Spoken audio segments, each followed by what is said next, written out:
Hello, listeners. This is Lee Price. This is Will Ford from Football 365. And you're listening smartly to At the Bridge Pod, a Chelsea FC podcast, although I would describe it as the Chelsea FC podcast. Magical from Eden Hazard. Kai Havertz in the Champions League final. Ivanovic! In the middle, it's just behind him. But it's tapped in by Hakim Ziyech. Matic with the ball driver.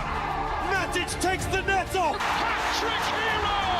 Cole Palmer wins an epic, sensational game. It's time for another episode of At the Bridge Pod, your number one Chelsea FC podcast. Coming up on this episode... Well, the international break is over. But the Premier League break still continues. Welcome back, everyone, to another episode of At the Bridge Pod. And I am joined in the virtual room filled with just one lion. But he wasn't on the Friday show on a Friday. But he's on the Monday show on a Monday, which is always on a Monday because it's the Monday show. But anyway, let me introduce him. Ollie, and he's recovered. He's recovered from that insane game on Thursday night for the women against Man City. I mean, it's not your highlight of the weekend because it wasn't on the weekend. We'll touch on that one second. But quickly, what was that like? What was it like? Absolutely ridiculous. Absolutely incredible experience. Really, really enjoyed it. Not only did I get to go with my wife, I also went with my younger sister. It was her first football game that she's ever watched. Wow. So, you know, there's a great introduction for it for her. First Champions League game that I've ever watched, and just the manner of the win and the way that we did, go out turning it around. I'm sure you heard it in the last show. My voice was absolutely dead from screaming so much, and still not quite 100% recovered, but we'll get to that on the moments of the weekend.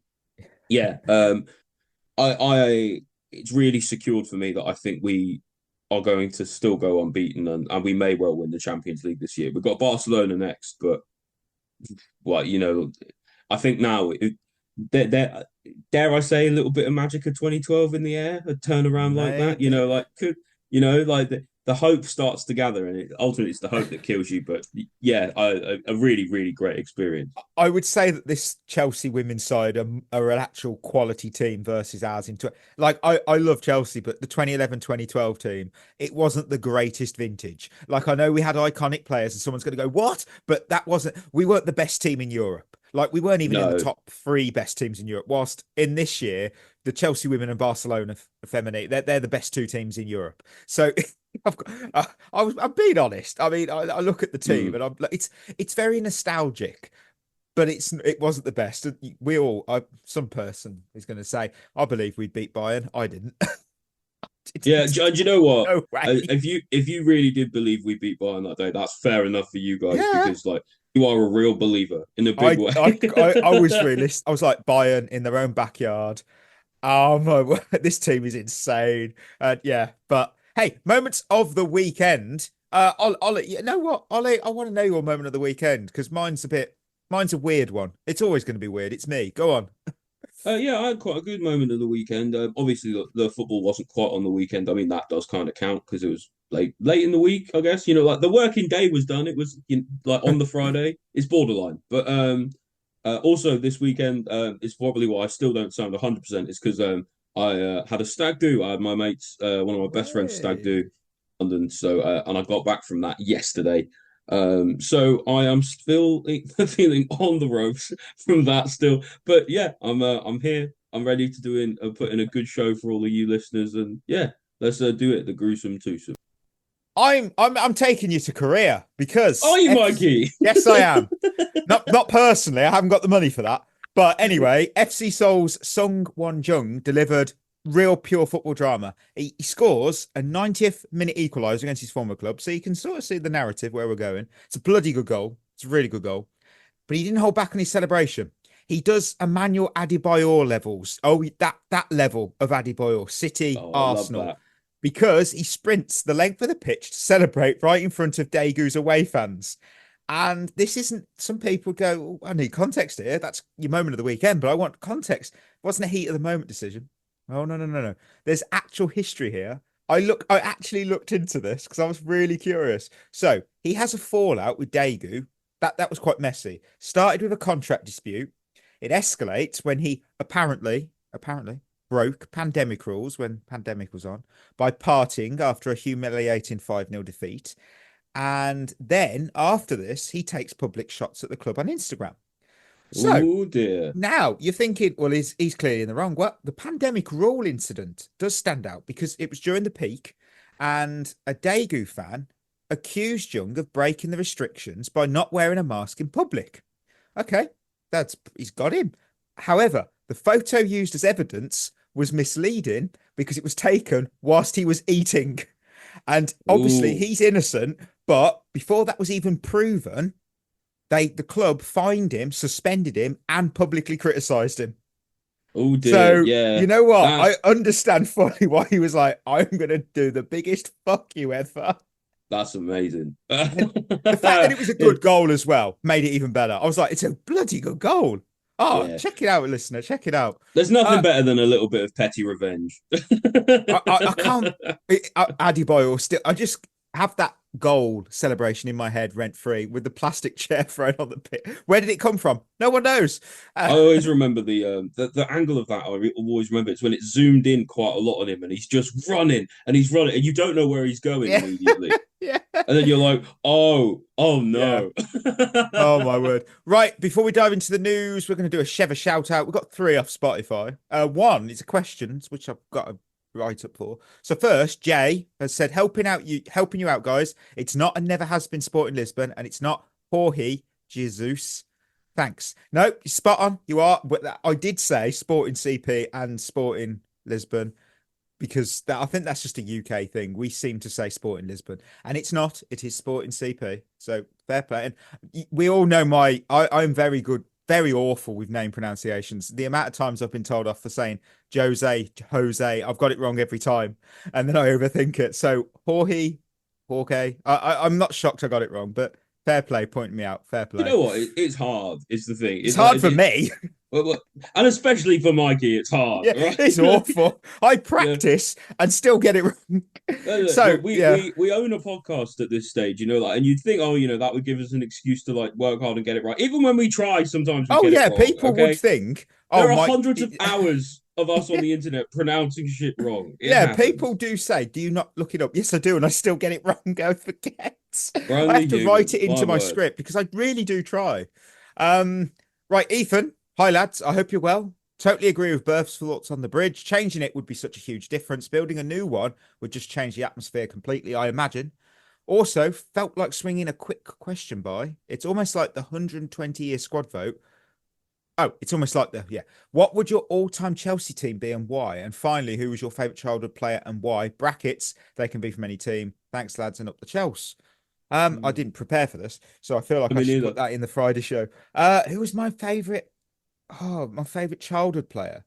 See, everyone knows it's Kaká for me. Everyone knows that was always Kaká. I loved Kaká when I was growing up. That got me into football itself. And Juninho, Leon, the free kick master. Nice. That was my childhood players. Ronaldinho was mine. Like he was the one who just got everyone who I knew like into football and that everyone was interested in because of the way he could just dribble through the players, the ridiculous skills. He was like the Harlem Globetrotters of football. Yeah. And that kind of just, like you got everyone up for it. And then from there, you kind of learn the nuances of the game and you get your other favourites. And, for me, it was Lampard and Drogba. Yeah. But here's an interesting one for you, Mikey. It's sort of like a side tangent to that question. Who's a player who was never very good, but as a kid, you quite liked? Oh my word. That's a really good question. Because I've got a perfect one. And I've got a perfect reason for it. If you say Pato, I'm going to kick off. No, it's actually Kaká. No, I'm joking. It's Stephen Ireland. I always quite liked Stephen Ireland, and the only reason I did once is because my dad had him in his fantasy team, and we were and for some reason he wanted me to keep an eye on the game. I think when it was back when he was playing for Man City. Man City were playing at the time, and he wanted to let him know what happened because he was working. Yeah. And Stephen Ireland scored a brace, which of course, like from midfield, you would never expect. And from there, I've always kind of had like a slight admiration for Stephen Ireland, even though he was decidedly mid. You know what? I've actually thought of one.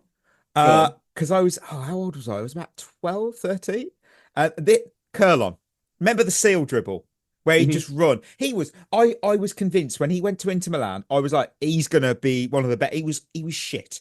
He only had that one trick, but I loved it so much, and I always signed him on Football Manager, even though I'm like, I don't think he's doing the trick in the game, but I just love. He was fun. That's the thing. I love fun players, and he was just fun. He really That's the thing was. now, isn't it? It's like I think as well. It's like there's not quite as much of that now. There's less. No, of the the game's fun. gone. The game's gone. Yeah, I don't know. Maybe we just sound really old when we say that. We'll cover that's true. the 120-year thing on the Friday show because We will. should I'll probably write it in. like we'll have like a proper think about it because we won't solve the question. Sure. Yeah.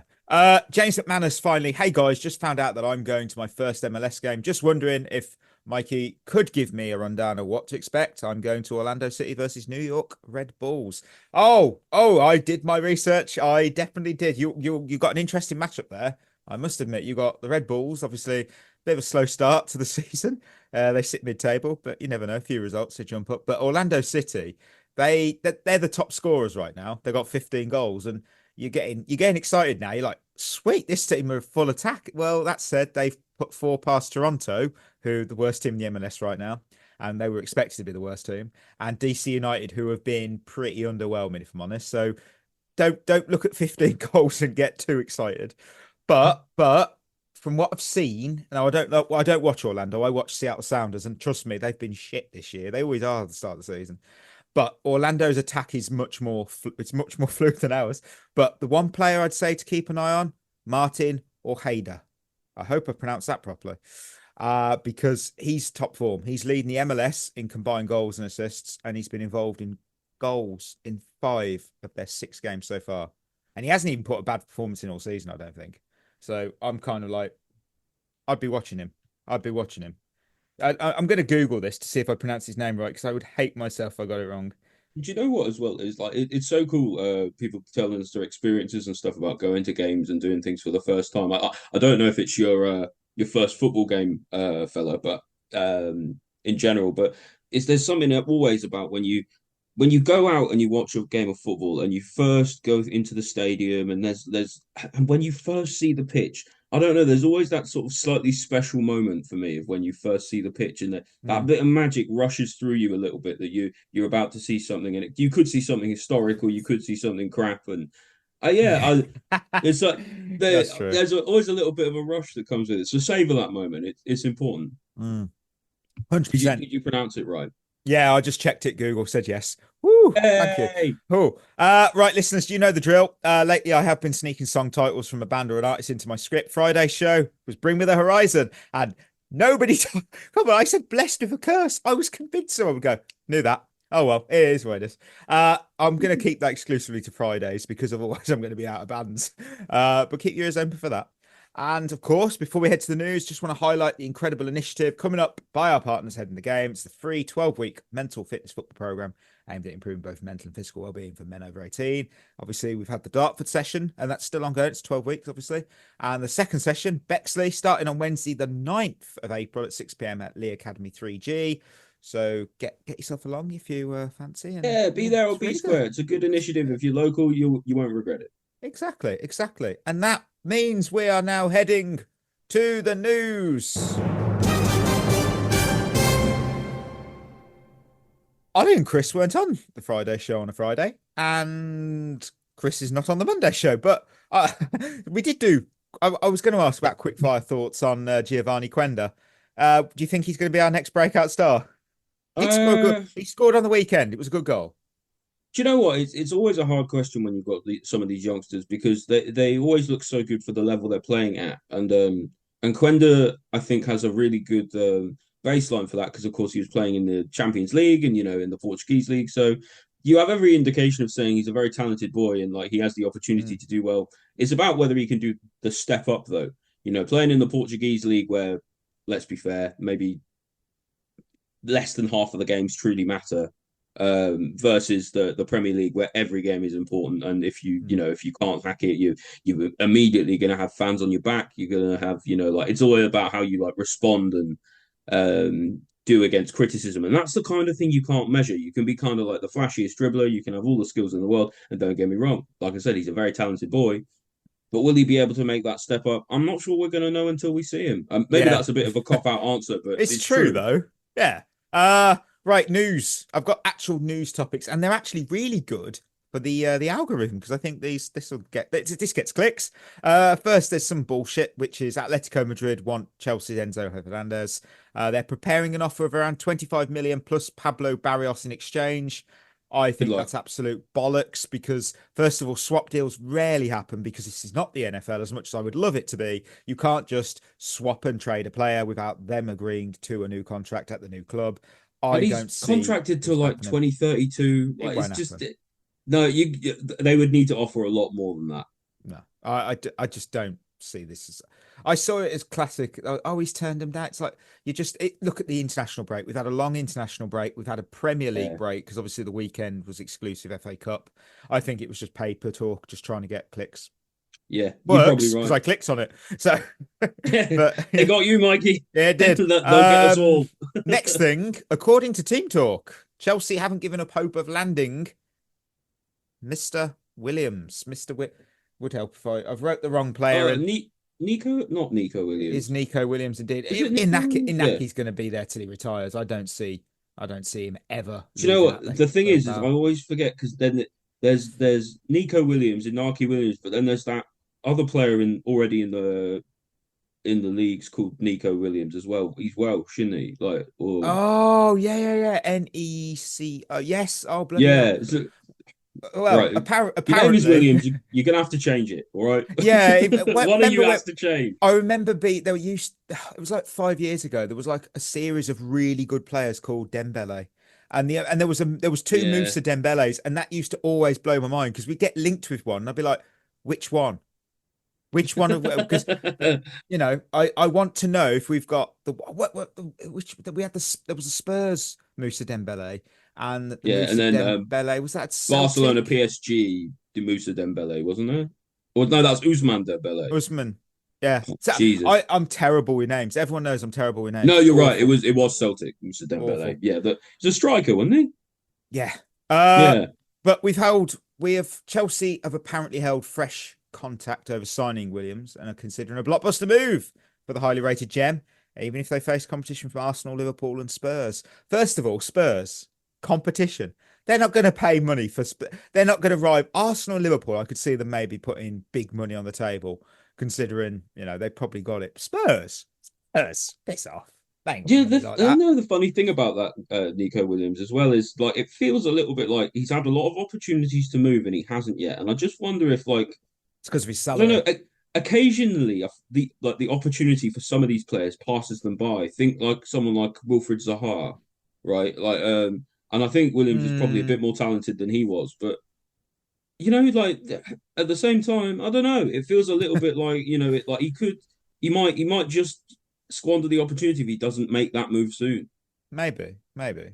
Well, I've got two more bits. One's fun, one's less fun. Andrey Santos. He's apparently this is amazing what we've got here. So he's continuing to have an insane season over at Strasbourg after, he dominated against Lyon at the weekend. He absolutely dominated.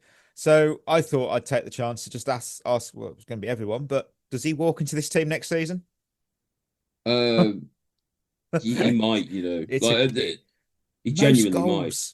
Most goals scored by a CDM in the top 5 European leagues. I mean, I saw that and I love that, but CDMs don't often score goals. So that's the thing. Kante, Makaleli, I'm trying to think of all the CDMs we've had. Matic, they didn't score a lot of goals, but obviously Andre, he's got 25 games, 9 goals, 1 assist.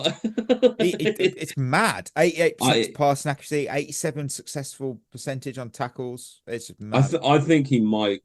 He very much might walk into the squad next season. I think he walks into the squad next season, no question. Does he walk into the team? Oh, I think on the solely on the basis of like a squad politics thing, where it's like the senior players will probably get first. I say senior players, the older players that we have will get the players over 21. Yeah, we'll get first dibs. I think, but I'll be honest. I think he will play his way into the team very quickly. You know what? I'm actually excited to see him come into the squad, and you know what?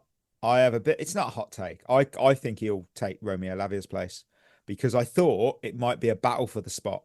But given Lavia's ongoing injury struggles, I could see a scenario where a loan for Lavia to Strasbourg could make a lot of sense for him because he gets a year of regular game time in a less physically demanding league, and he can get that for a fitness 60 back. million player. Do you think I know that would happen? yeah, but it's a win-win because if he thrives, he returns in form, match sharp, ready to compete.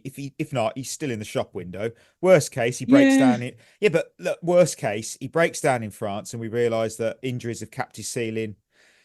But I guess at this rate, his ceiling might as well be a trapdoor because he just seems to. He comes back and he falls, gets injured, and he's such a good player. And I don't want anyone saying, "Oh, you're knocking him." No, no, no, no. Lavia is a super talented boy. He's just always in. He's like Wiltshire. He never fit enough. You need to be. What do we say, Mikey? The best ability is availability. Availability, yeah. And finally, do you wonder how João Felix is getting on his loan in AC Milan? He scored in his debut. Hang on. Yeah. You're gonna you're gonna eat some humble pie because you had him as worst signing of the summer. But Yeah, I'm gonna give this is a quick summary I've got from the Italian press after his start against Napoli yesterday. Here you go. So Corriere dello Sport said a failure. La Repubblica said a ghost, and Eurosport went with ignored by teammates. Sounds like it's going great. Yeah, I did say worst signing of the summer, but I really meant that for us. Like, I know, it's I almost feel dirty about being doubly correct. We sold Gallagher for clubs. him. I didn't like it then, and I didn't like it now. Like, it's just so over. It's so over. I just seem ever since he moved from Benfica and he got that big move, it's just gone downhill. I just don't see where he is at the top level. I don't even know how we'd sell him. But look at what a failure that is, though. Not forget Felix is a player for a minute. What a failure on our behalf that we bought a £60 million player and within a season we've loaned him out and pretty much made a mistake there. Well, you didn't know how to utilize him. 6 years, Yeah, I think he needs a very specific environment to thrive. I think his talent is has gotten him a lot of the way there. In terms of in terms of having people to sort of take him on, like take the challenge of João Felix on and be like, we can get something out of this player. And he just hasn't quite been able to do it for whatever reason. I don't know whether he just he doesn't like traveling from place to place, or whether it's just not quite the same football, or football's moved past him maybe, or like what's going on with him. But you would assume an opportunity for him to play in Italy, less demanding league, bit slower pace, much less physical, would be perfect for his kind of game, and he's just not doing it.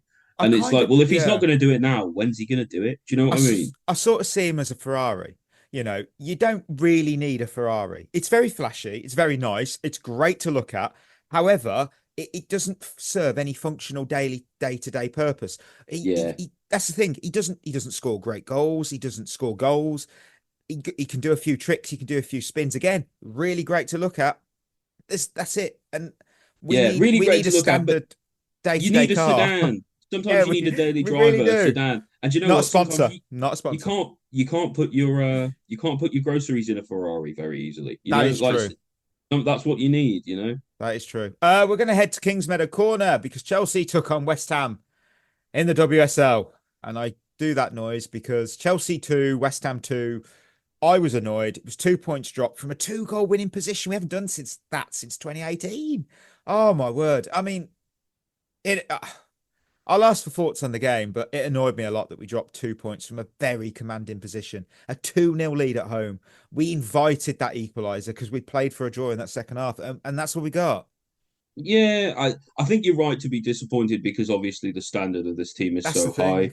I think you can always have a bit of perspective on it as well and say, well, it's probably a hangover from the previous game, isn't it? It's a hangover from the City game in the midweek. It's been difficult for the girls. They've had a real long week. A really difficult game, like I say, against City. To turn it around, I would know. I was there, and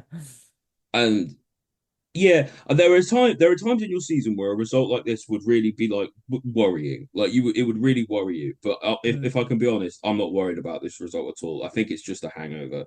It's and we'll be backfiring them the next game. And as well, still undefeated. I know that sounds like a bit of like copium or whatever, but like, it's an important element of it. Like at this point in the season, we are still undefeated. No one has been able to beat us. Even when we haven't played well, we've found ways to score goals and keep people out for the most part. Probably one of the most disappointing games of the season, and even that we didn't lose. So, perspective, I guess, is the order of the day for me for them. I know West Ham have managed to put 3 past Arsenal. They drew against City. It just sucks for me. They're an all right side then, aren't they? Yeah, but, they're not dreadful. One thing I do want to talk about is the playing time, specifically Millie Bright. For me, shouldn't have started because she's played a relentless number of games lately. And look, she did make a crucial error that led to the first goal.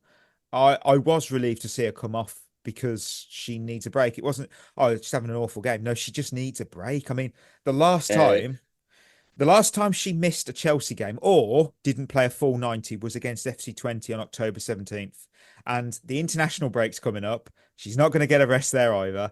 And considering England are taking on bottom of the table Belgium, home and away, because that's just how it's fell, I don't think she should start both. I think maybe one, but not the other. That's my opinion. Yeah, but she probably will play because, legend. International managers don't tend to take in the workload of the clubs necessarily into they never do account like that. I think you're right. I think she probably does need a rest. She's one of our oldest players. She probably does need a little bit of a time on the sideline. Not even like just a game, just like literally just a game. Because her mentality's top. Before you know it, she'll be, like chomping at the bit to play and get back to it and exactly how she was before. But I can see a bit of fatigue creeping in her game a little bit. She even, I don't know if anyone saw, but she did make a mistake in the City game as well. She just wasn't punished for it. I want to make clear that she might be one of the older players. She's not old. She's 31. She was born 9 days after I was. So I just want to ancient. But look, it got me looking into minutes played in the women's game as well. And in the WSL, Bright is one of just 5 outfield players to have played every single minute, which is 1,530 minutes. And this season, alongside Molly Bartrip, Sophie Howard, Maya Letitia, Millie Turner. But the big one is across all competitions, Lucy Bronze is second for us in total minutes for our squad with 1,723 total minutes. And you're thinking, okay, didn't expect that, Bright, miles ahead. She's got 2,070 minutes. That's 350 more minutes. That's nearly 4 full games. She's our captain. She's a legend. Please give these players a rest. They were knackered from the game on Thursday. And I'm just like, I guess it doesn't help. Obviously, we've got injuries. We've got Germa out. And, you have to, you do what's best with what squad you've got. I'm just really hopeful that the injuries subside and we get good rotation because, oh my word, Barcelona, we need to rotate ahead of that. Yeah, like we need to have a rest for that because it's only a month, until we do play that leg at the bridge. Right, the semi-final, it's a massive game. We've got to be on top of our game for that. And if we're really tired, we're going to struggle and they'll put us to the sword because they take no prisoners. Yeah. International break time now. So our next game is on the 13th of April against Liverpool in the FA Cup semi-final. So straight away, another big game. So I'm looking forward to it. Yeah, I don't think that'll phase them now though. Standard game. Well, with the games that we've played now already, I think they'll go into that going, we can win this. We've already won a cup final. We've already gone and done more than what this game would require of us already this season. Let's just go out there and do it again. I think that'll be it'll work. It'll be okay. Fully agree. It's been a while since the Chelsea men's team played a game, listener. So it's time for us to go a little weird, go a little quirky, hit the ball out of the park, land it on someone's nicely washed car. You can always tell when we haven't played in a while because some of these slightly oddball ideas bubble to the surface. This segment, I can't take credit for it. Not even an inch of my brain went into this. It was all you, Ollie. It was all you. It's Lonely Hearts FC. So the basis is that, we're going to come up with some lovely Lonely Hearts ads for football figures, players, managers, even clubs. Maybe, they're just searching for their perfect match. They're swiping. They want to know. Each ad, it's a personal plea highlighting, their quirks, their play style, whatever they're looking for in a teammate, manager or club. Might even talk about why we chose them. I've certainly gone classic Mikey here. And you know what? I will go first. So my first one is titled Heartbroken Red Seeks New Spine. Devastated club that seeks not one, not two, but three new loves after being dumped again and again and again. I've got a right back vacancy. Our childhood sweetheart is packing his bags for Spain, leaving us wondering where it all went wrong. Looking for a new right-sided partner who can whip in a world-class cross, occasionally defend and not have a crisis if asked to play midfield. If you like long balls down the channel and the occasional tactical disaster, might be the gig for you. My second love, commanding centre half needed. Our towering Dutch rock has stopped texting back and is ready to move on. The ideal candidate, it must be tall, strong, emotionally available to lead a high line that may or may not be, bad at times. Must be okay with constant comparisons to our ex. Yes, we still talk about him. And if you're prone to last-minute clearances and leadership speeches, let's have a chat. And of course, my final of the three-peat, a world-class forward wanted. Our Egyptian king is taking his talents and potentially bank balance elsewhere. We're not sure yet. He hasn't confirmed. We're desperate. We need a new superstar. We're looking for someone who can carry our entire attack, deal with the endless "he's finished" takes after just one bad game. You have to start performing from day one. And you have to exclusively score screamers against Man United and make sure you rub it in each time. You must have a left foot touched by the divine and a love for cutting inside like it's your only trait. I mean, it's pretty obvious who I'm on about there. Yeah, it's Liverpool FC, but I really like that. I couldn't resist. It was there. Creative. Yeah, I couldn't resist. Who's your first ad? What have you got? My first one is called Stand Still Lover. This is handsome gamer seeking a person I can travel a lot with because I don't ever tend to stay in one place for very long. Must like long walks to the nearest hospital, as that's where I spend a lot of my time. If you like standing 30 yards away from where you need to be before turning around and walking in the opposite direction, I'm your man. I don't cook, I don't clean, but I'm very good at looking like I do all of that, so it doesn't really matter. If you're from Manchester, do not apply. Must have a PlayStation I can borrow. I was trying to work out who. What is it? Sancho. It is Sancho. I was like, is it Nkunku? And I was like, no, he wouldn't care about Manchester. He'd go. I wouldn't be sold if he's shocking. I wouldn't be shocked if we sold him there. Actually, that could bite us.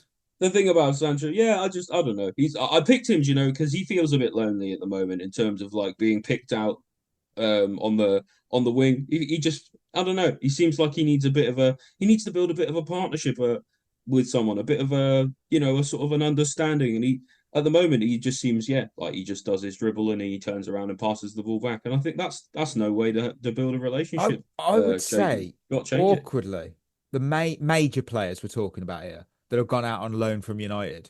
You've got obviously Rashford, Sancho, Anthony, obviously Malacia and Gore, Wheatley, but major players you would say Anthony, Sancho, Rashford. Sancho's a struggling one now. That's quite a shock at first because Rashford, he's a talented boy. He's a talented lad. He always will be.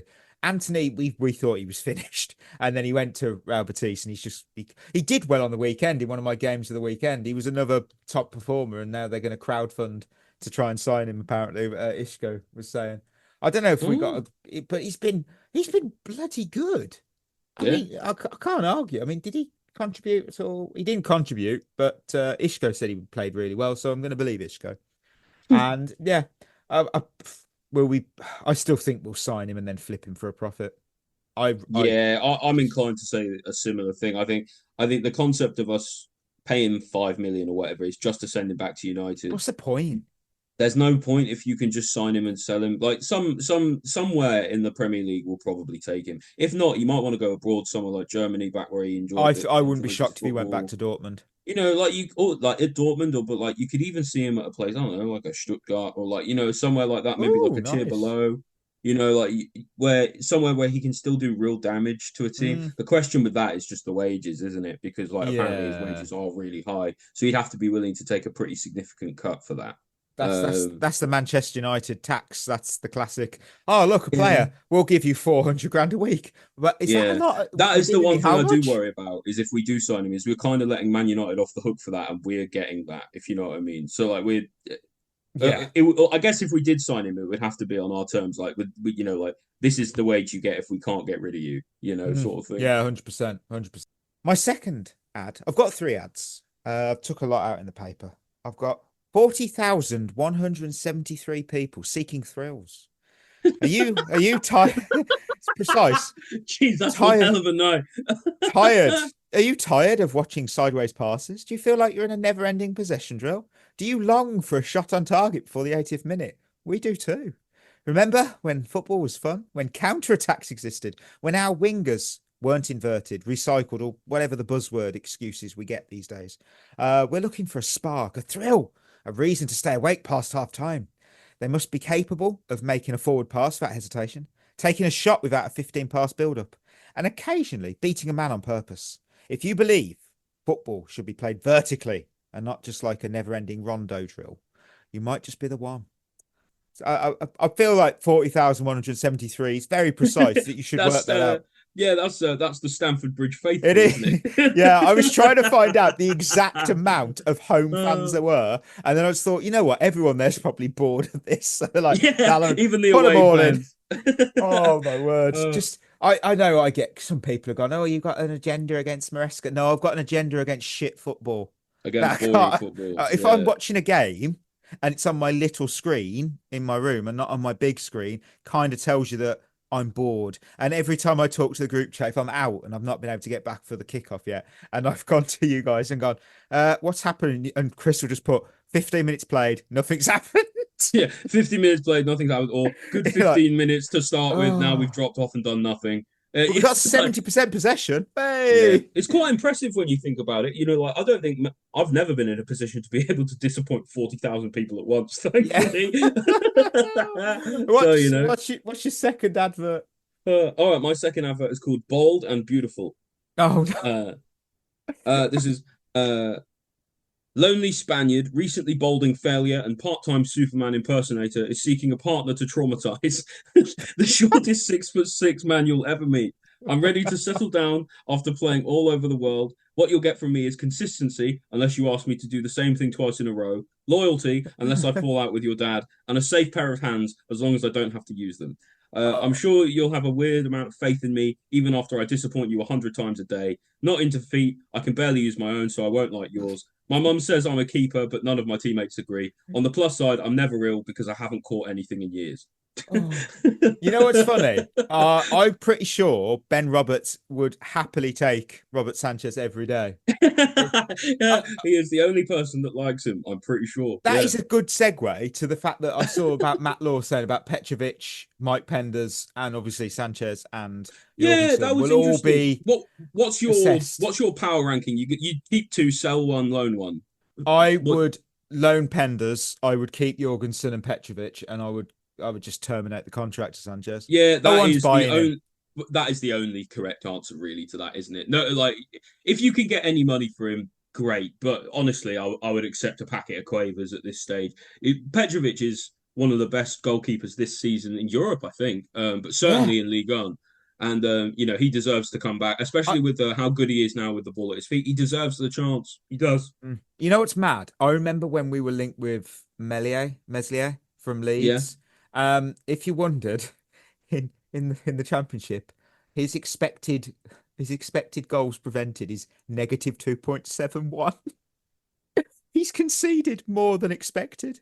That's like James Trafford's like plus 12. He's saved, but it's the fact that if Leeds don't go up, you kind of know why.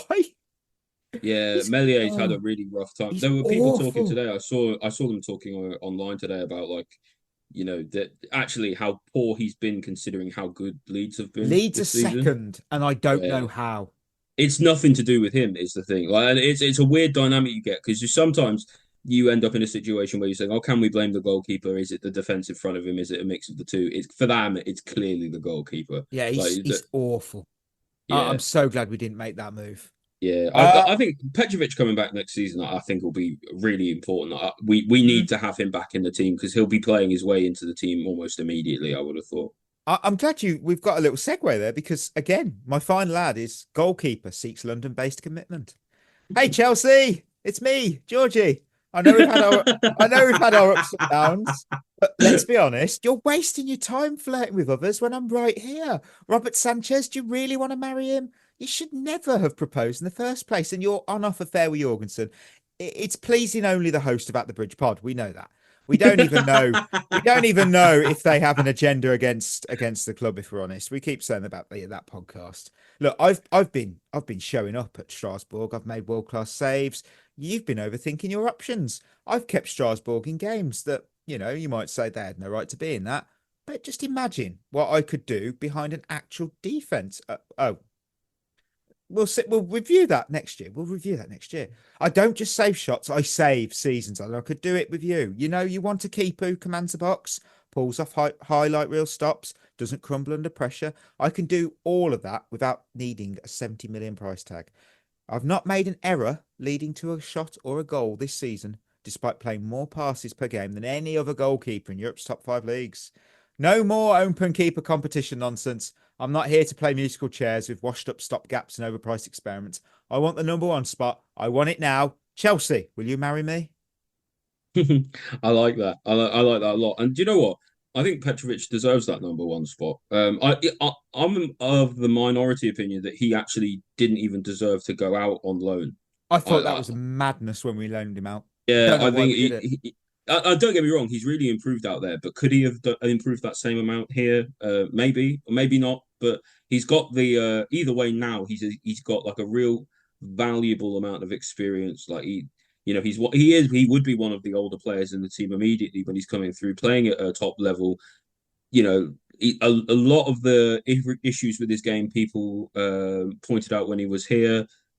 He's kind of ironed them out, especially on the ball. Like at this point, I don't think there's a better keeper that we could sign that would cost obviously like a stupid amount of money than we would have as an opportunity to just bring him in instead. I don't even know who you get. I saw Mike. Keep is dry, isn't it? But he's still gonna look. Serie A clubs, we've said it before. They need money. They're not the wealthiest. He's not. He's gonna literally rip up half our budget that we need for a striker. I mean, yeah, I'd rather and he's injury prone, and you never know what you're getting from Serie A. And I know there's rumours that PSG might get rid of Donnarumma.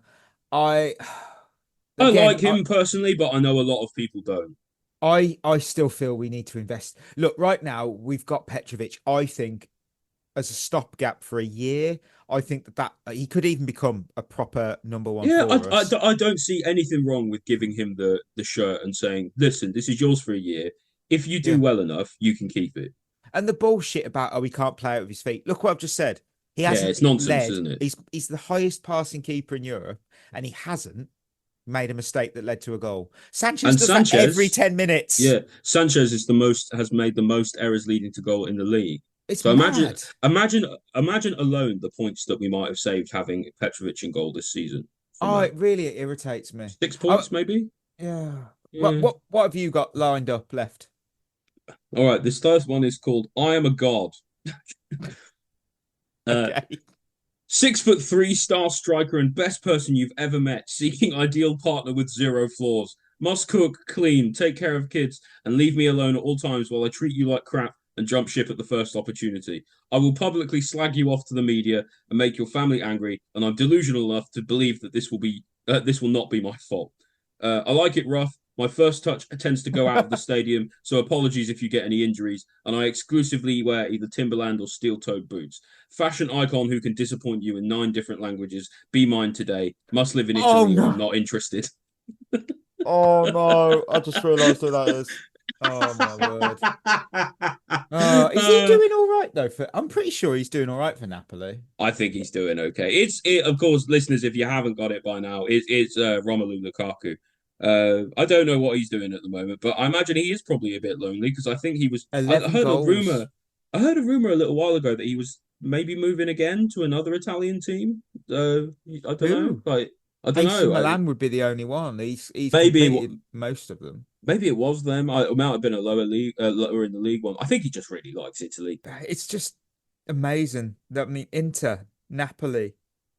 Oh no, he wasn't at Juventus, was he? He was at Roma. Oh yeah, no, he could still go Juve. He could still go to Juventus. Rejuvenate them. Yeah, but depending on who they get in next as the manager. That's another scenario. Have you got any more left, or is that it? Are you out? No, that's me done. Are you out? Yeah, pretty much. That's me done. There you go, listener. We went weird. We went wild. We always do. And of course, Yeah, let us know what you think, and give us your own in the Discord. If you That'd want to be get really good, creative and actually. you want people to guess what it is, we'll make a game of it. Yeah. We have a match preview. Oh my goodness. Chelsea, we never welcome Spurs, but we're inviting them. We're inviting them into Stamford Bridge. We're begrudgingly accepting Spurs have Yes. to be there. So they sit 14th in the league. They have a record of 10 Jesus. wins, 4 draws, and 15 losses. Recent league form is 2 wins, 2 defeats, and a draw.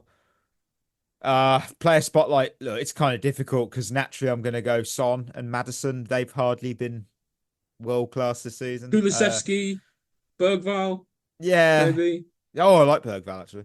Or Van der Ven, is he back? I don't know. No. His hamstrings seem to give out every week. Last time Chelsea lost to Spurs, though, at the Bridge was back on April 1st, ironically, 2018. It's literally 7 years ago tomorrow. Jeez, was that Conte at the time? Probably, yeah. It wouldn't be a match Ooh. preview, though, without me telling you who was the UK #1 back when that happened. And it was these days. 2018. Oh, yeah. Yeah, these days by Rudimental featuring Jesklin, Macklemore, and Dan Kaplan. And I have no idea who Dan Kaplan is. Sorry. No, it's just Macklemore, really. Macklemore and Jesklin. I don't know what to expect with this Spurs game. I think I think you always have to expect to win against Spurs. It's one of our biggest derbies of the season. Even when we've been shit, we've won. Yeah, the players will be up for it. They always put in that little bit of extra effort. Well, I'm looking for some players to really step up and prove us wrong now, because we've had a couple weeks where we've got the results we wanted in most of our games, but things haven't really gone our way in terms of performances. So I'm looking for some of the players who haven't been around, have maybe been injured, or maybe haven't been playing so well to step up this week. It's a big game. I need to see something from it. Who's the real one? Well, the wheel went behind Chukwuemeka because I forgot to remove him when we loaned him out. Might do well for Dortmund this weekend. Is he injured still? He might be. That's interesting. Wheeler's gone Madueke. I've gone Jackson. I'm really hoping that they are both fit because I think they're training. Jackson will definitely play. Noni's 50-50, I think. Wheel's going ambitious.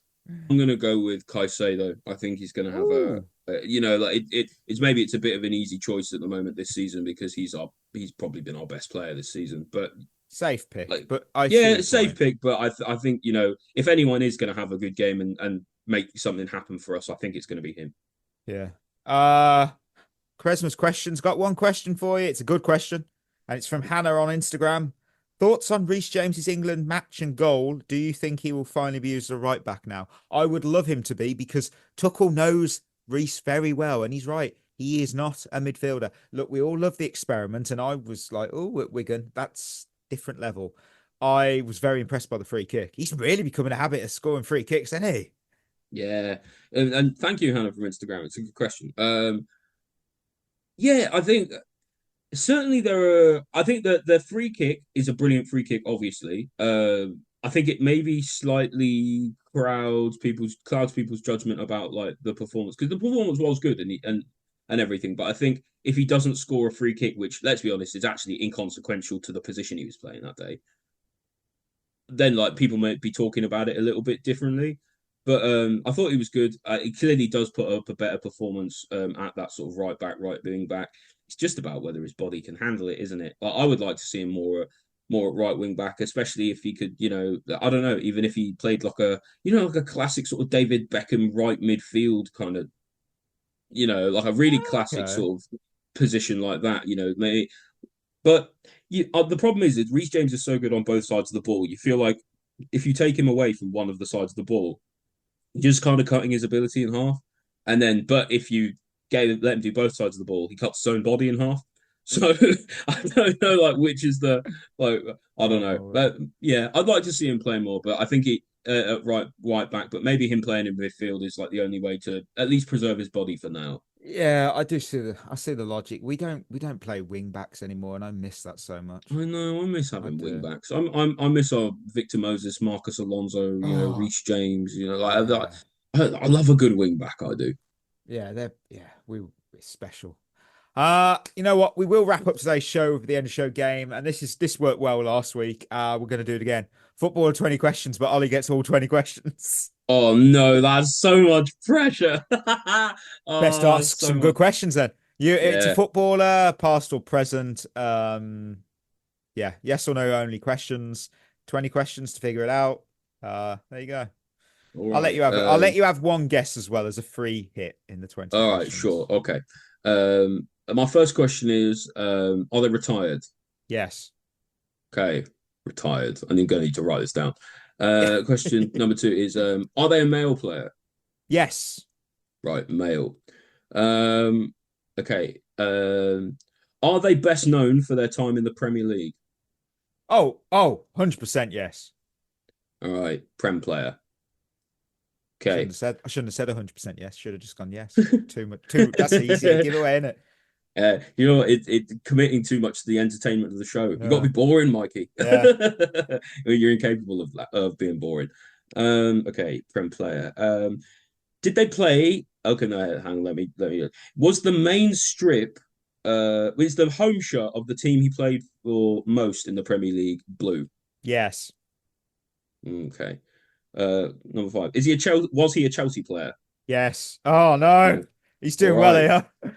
We're narrowing in. So now we should do position, maybe. Yeah, okay. Position or maybe where they're from. Are they a European player? Yes. Okay. European player. Are they an English player? Yes, that's why I stopped because I was like, England is in Europe, and then my brain went Yeah. the EU, and I'm like, well, that's technically something else. I don't know where I don't know Yeah. where I live. Geographical Europe, Mikey, not Geographical political Europe. Europe. Okay, so retired English, former blue. Yeah. Were they a midfielder? Yes. Okay, narrowing it down even more. Yeah. Were they a defensive midfielder? No. Okay, more on the attacking end. Right. So I think that I've done 9. This is my 10th. You're doing well.